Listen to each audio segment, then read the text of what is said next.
Hello everyone, welcome to GBO College video lecture series. In this video, I am going to discuss the International Financial Reporting Standards subject for MCOM second semester students. In that, I am going to discuss the fourth chapter, that is IAS 21, International Accounting Standard number 21, that is the effects of changes in foreign exchange rates. Okay, so let us discuss the introduction or overview of IAS 21. See, IAS 21 is the International Financial Reporting Standard that deals with the effects of changes in foreign exchange rates. Okay, so IAS 21, which deals with the effects of changes in foreign exchange rates, and also it prescribes that, see, objective also, the objective of this standard also to prescribe how to include foreign currency transactions and foreign operations in the financial statements of the entity. Okay, so the main objective of this standard is to prescribe how to include foreign currency transactions and foreign operations in the financial statements of the entity, and how to translate financial statements into a presentation currency. How to translate financial statement into a presentation currency. Okay, see, next one, what is the scope of this standard? Okay, where it is applied and where it is not applied. This is a scope regarding this standard. So what is the within the scope of IAS 21? Okay, see, the standard deals with the following. The first one, accounting for transactions and balances in foreign currencies. Okay, so accounting for transactions and balances in foreign currencies, except what? For those derivative transactions and balances that are within the scope of IAS 39, that is financial instruments, recognition and measurement. Okay, so IAS 39, see, this standard, the IAS 21, that is the effect of changes in foreign exchange rates, that deals with accounting for transaction and balances in foreign currencies, except what? That is derivative transactions and balances. So where it is to be applied, these balances that are within the scope of IAS 39. IAS 39, that is financial instruments, recognition and measurement. Okay, so next one, second one, that is translating the results and financial position of foreign operations that are included in the financial statements of the entity by consolidation, proportionate consolidation or the equity method. Okay, so translating that results and financial position of a foreign operations that are included in the financial statements of the entity by consolidation or proportionate consolidation or the equity method. And third one, that is translating an entity's results and financial position into a presentation currency. Okay, so it deals with the translating an entity's results and financial position into a presentation currency. Okay, so next one, out of scope, and means where it is not applied. It does not apply to where investment in associates held by that is IAS 39 applies to many foreign currency derivatives, and accordingly these are excluded from the scope of this standard. Okay, so I am already told that the accounting for transactions and balances or balances in foreign currencies, except what? That is derivative transactions and balances that are within the scope of IAS 39. See, so IAS 39 applies to many foreign currency derivatives and accordingly these are excluded from the scope of this standard. Okay, so next one, this standard does not apply to hedge accounting for foreign currency items. Okay, so this standard does not apply to hedge accounting for foreign currency items, including the hedging of net investment in a foreign operation. Net investment in foreign operation, IAS 39 applies to hedge accounting. See, IAS 39 is apply, so foreign currency derivatives and also the hedge accounting. Okay, so IAS 21 is not deals with the hedge accounting, so it is to be the hedge accounting is deals with IAS 39, and this standard does not apply to the presentation in a statement of cash flows of the cash flows arising from transactions in a foreign currency. See, this standard does not apply to the presentation in a statement of cash flows of the cash flows arising from transactions in a foreign currency, or to the translation of cash flows of a foreign operations. Okay, so this is to be deals with IAS 7 statement of cash flows. This is also excluded from the IAS 21. Okay, so next let us discuss that what is foreign currency transactions, and what are the foreign operations, and what is the how presentation of financial statement in foreign currency. Okay, see this foreign currency transactions. So accounting for transactions and balances in foreign currencies, that is exceptions, that is I'm already told that derivative transactions and balances. Okay, so derivative transactions, hedge accounting with the scope of IAS 39 only. Okay, so IAS 39 is deals with the derivative transactions and also the accounting for hedge. Okay, hedge accounting and LTV. Okay, so accounting for transactions and balances in foreign currencies, and also the foreign operations, translating the financial statements of foreign operations included in the financial statement of entity by consolidation or proportionate consolidation or the equity method. So presentation, the translating an entity's financial statement into a presentation currency. Okay, see, so this is all about the scope, so accounting for transaction balances in foreign currency, the first one, that is foreign currency transactions, and second one, that is translating the results of financial position of foreign operations that are included in the financial statements of the entity by consolidation, proportionate consolidation or the equity method, and translating an entity's financial statement into a presentation currency. Okay, this is a scope. This is all about the scope regarding the IAS 21. See, next, what are the terminologies are used in this standard? What are the terminologies? Okay, so let us discuss one by one. See, first one, functional currency, monetary items, presentation currency, spot exchange rate, closing rate, exchange difference, exchange rate, fair value, foreign currency, and foreign operations. Okay, let us discuss the meaning regarding these terminologies. So first one, functional currency. What it is? Yes, so it is the currency of the primary economic environment in which the entity operates. Okay, so where the entity is operates, it's the primary economic environment. This is a currency of the primary economic environment in which the entity operates. Where the entity is operating on that environment, the currency is using. Okay, so next, monetary items. Monetary items are units of currency held and assets and liabilities to be received or paid in a fixed or determinable number of units of currency.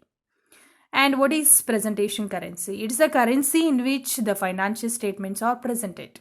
Okay, so in which currency is to be in which currency the financial statement are to be presented, that is presentation currency. And what is spot exchange rate? Is the exchange rate for immediate delivery. Spot exchange rate is the exchange rate for immediate delivery. Okay, so next, what is closing rate? Closing rate means it is the spot exchange rate at the end of the reporting period. It is the spot exchange rate at the end of the reporting period. And what is exchange difference? It is the difference resulting from translating a given number of units of one currency into another currency at different exchange rates. See this meaning?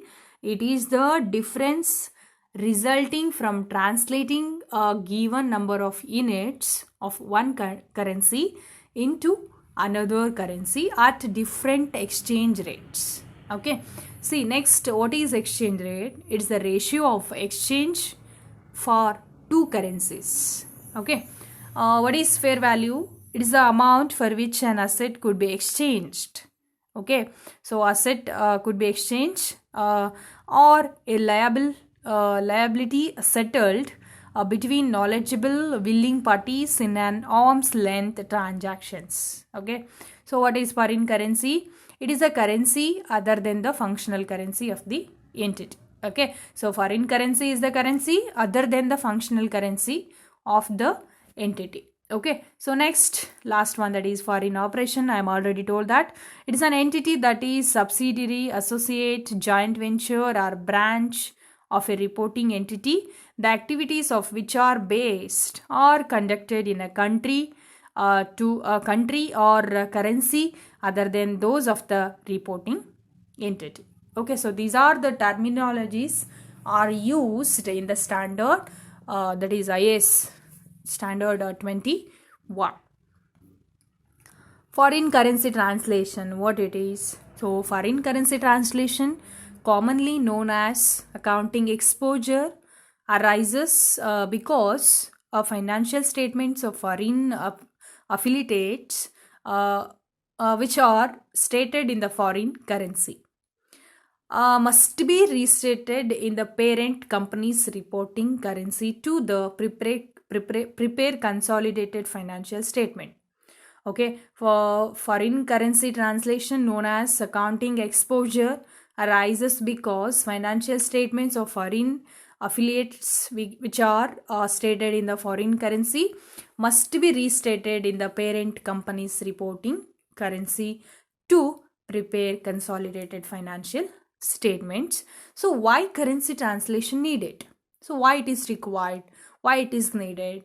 So many company have why? Because many company having a subsidiary company in other country.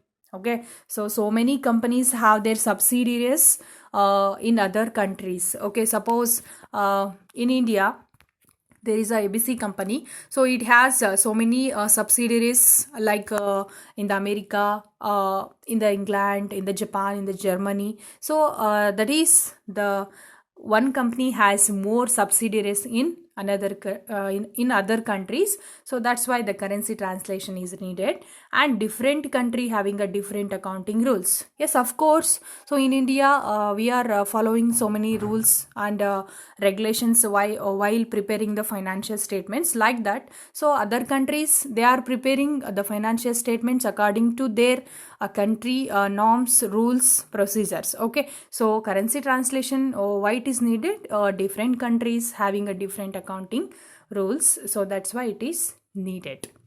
Okay, so how the translation from the functional currency to the presentation currency? So how the translation from the functional currency to the presentation currency? So the results and financial position of an entity whose functional currency is not the currency of a hyperinflationary economy are translated into a different presentation currency using the following procedure. Let us see the procedure. See, assets and liabilities for each balance sheet presented, including comparatives, or translated at the closing rate at the date of that balance sheet. What is closing rate? I'm already told. What is closing rate? It is the spot exchange rate at the end of the reporting period. Okay. Next, this would include any goodwill arising on the acquisition of a foreign operation and any fair value adjustments to the carrying amounts of assets and liabilities arising on the acquisition of that foreign operation are treated as a part of the assets and liabilities of the foreign operations. Income and expenses for each income statement, including comparatives. I'm already told that, including comparatives, are translated at exchange rates at the date of the transactions. So what is exchange rate? I'm already told that. So exchange rate is the ratio of exchange for two currencies. Is the ratio of exchange for two currencies. Okay. See, and all resulting exchange, income and expenses for each income statement are translated at exchange rates at the date of the transaction, and all resulting exchange difference are recognized in other comprehensive income. So how the tax effects of exchange differences, these must be accounted for using IAS 12 on income taxes. So how so let us discuss the introductory, how the International Accounting Standard number 12 on income taxes, that is disclosure regarding this, the amount of exchange differences recognized in the profit and loss. Okay, so excluding what?